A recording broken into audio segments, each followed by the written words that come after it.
Assalamualaikum semua. Hari ni saya nak kongsikanlah cara saya buat tahu bergedil yang ringkas. Okey, jom kita tengok caranya. Kini saya ada tahu goreng deh ataupun tahu kering orang panggil juga. Ni saya beli satu pack ni dalam RM2 lebih ataupun RM3 lebih kurang gitulah. Jadi hari ni saya nak buat tahu bergedil yang sangat mudah, lepas tu sangat-sangat ringkas. Ni dalam satu pack kita akan dapat banyak. Kalau buat sendiri ni nak makan banyak dia puas hati deh. Kita boleh makan banyak-banyak lah. Lepas tu kita ambil tahu kita tu, kita potong macam huruf X. Sebabnya saya nak buat isi tahu bahagian dalam tu. Ni nampak tak kita buat bahagian dalam dia. Kalau awak tak usah buat pun tak apa juga. Setengah orang dia tak buat, lepas tu setengah orang dia buat. Macam saya hari ni saya nak buat. Saya dah banyak kali dah tunjuk cara buat tahu bergedil ni. Tapi hari ni kita nak buat yang sangat-sangat mudah. Kalau kita kata nak makan tu, kita boleh makan selalu. Ni saya tunjuk sekali lagi. Kita buat bentuk huruf X lagu ni. Untuk mudah ke kita keluar ke isi dalam dia tu lah. Tu dah.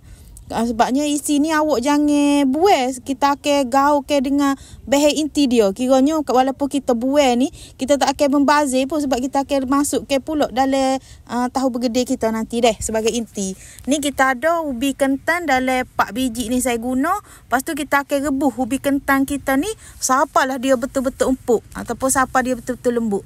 Dan empuk tu kita angkat, lepas tu kita tus ke air dia. Memang kena rebus bagi dia betul-betul lembut ubi kentang kita ni supaya mudah untuk kita lenyek deh. Lepas tu ni kita ada pula air. Air ni kita ambil lah bahagian isi ni, saya capur lah pada kulit-kulit tu. Sebabnya saya beli bahagian tight. Dia ada kulit deh. Jadi kita cicir. Kalau ada bahagian isi tu lagi molek. Kita cicir, kita basuh bersih. Lepas tu kita akan rebus. Macam air ni kalau awak rajin awak nak goreng boleh juga, tapi kita buat mudah-mudah deh. Kita rebus sampai air kita masuk, lepas tu kita angkat, kita tus ke air dia. Letak dalam satu bekas sekali dengan ubi kentang dengan tahu yang kita keluar ke isi dia tadi. Lepas tu ni kita letak bawang goreng. Bawang goreng ni beli hak dah siap dah deh. Letaklah banyak mana kita nak. Kalau kita suka bawang goreng banyak, letak lebih. Ni kita letak juga daun sup. Lepas tu kita letak sedikit garam. Ni saya letak sedikit sahaja gula. Lepas tu kita ada juga serbuk perasa. Macam letak chicken stock apa tu, boleh lah deh. Lepas tu kita masukkan juga lada sulah ataupun serbuk lada putih. Bahan-bahan ni kita akan ramah ataupun gaul ni bagi hacur ubi ketai kita ni. Kalau awak macam tak usah ramah lagu ni, ada blender kering tu, boleh blender je, kisar kering. Lagi mudah. Kalau tak usah guna blender, awak boleh buat macam saya buat ni. Ramah-ramah bagi hancur deh. Lepas tu kita ambil tahu yang dah kita potong macam huruf X tadi, yang kita buat isi dia dalam, kita akan sumbat inti dia ni. Kita kepal-kepal sumbat dalam tahu kita ni. Ni saya buat tahu ni waktu tengah malam. Sebabnya pagi tu beli tahu ni lah, tahu bergedil kan, nak makan tengok basi. Orang tu mungkin dia jual, tak tahulah dia panah ke balik ke apa ke. Jadi anak saya tu dia nak makan sangat-sangat tahu bergedil. Kiranya perah jugalah deh. Balik-balik tu tengok basi. Jadi pergi beli bahan-bahan di pasar raya. Kita buat. Kiranya buat malam tu boleh makan selalu. Saya buat ni dalam sejam lebih. Sejam lebih tu dah siap dah. Jadi saya pun rasa nak tunjuk lah ngawak semua deh. Cara buat tahu bergedil yang sangat mudah. Walaupun kita tengok ringkas saja bahan dia, tapi rasa dia tu sama je sedap deh. Ni tahu yang kita telah sumbat dengan bahan-bahan inti dia tadi. Memang ngam lah dengan bahan inti dia dengan tahu kita ni. Lepas tu kita akan celup ke dalam telur. Telur tu tak payah letak apa. Telur macam kita nak buat telur dadar je. Garam pun saya tak letak deh. Hanya telur saja-sahaja. Kacau telur bagi sebati. Lepas tu ambil tahu bergedil kita tu, kita celup ke dalam telur. Lepas tu kita nak goreng.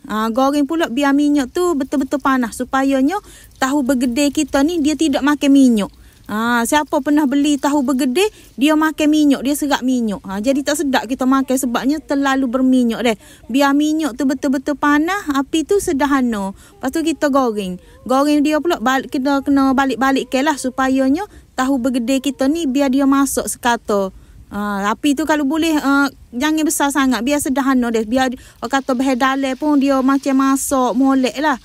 Ni kita nak angkat deh. Bila nampak dia dah garing, bolehlah kita angkat dan toskan minyak dia. Nampak tak? Dia tak akan serak minyak pun kalau kita goreng. Orang kata kena teknik yang betul.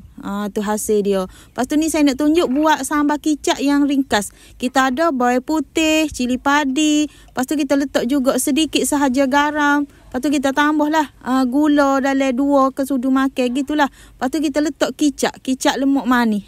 Dah kicap lemak manis ni letaklah banyak mana kita nak letak. Lepas tu kita masukkan juga sedikit sahaja air. Untuk bagi kata tak pekat sangat beh sambal kicap kita ni. Kita kisar, lepas tu ni hasil dia. Sambal kicap yang sangat mudah, tak perlu nak masak pun. Hanya kisar saja dah boleh makan dah. Alhamdulillah lah. Akhirnya siap juga tahu bergedil kita. Tak perlu ke masa yang lama, hanya sekejap sahaja deh. Sebab kita buat cara-cara ringkas, boleh makan selalu. Ni cicah dengan sambal kicap yang kita buat memang sangat-sangat padu. Iti dia pun meriah. Kalau buat sendiri memang sangat-sangat puas hati, boleh makan banyak. Kalau kita beli di kedai, kata berapa biji tu harga dah mahal juga ke. Jadi siapa yang jenis peminat tahu bergedil nak makan banyak, boleh buat sendiri, nak jimat deh. Rasa pun insya-Allah sedap. Okeylah, kepada yang dah menonton video saya ni, saya harap jangan lupa subscribe, like, komen dan share video saya. Okey, terima kasih semua.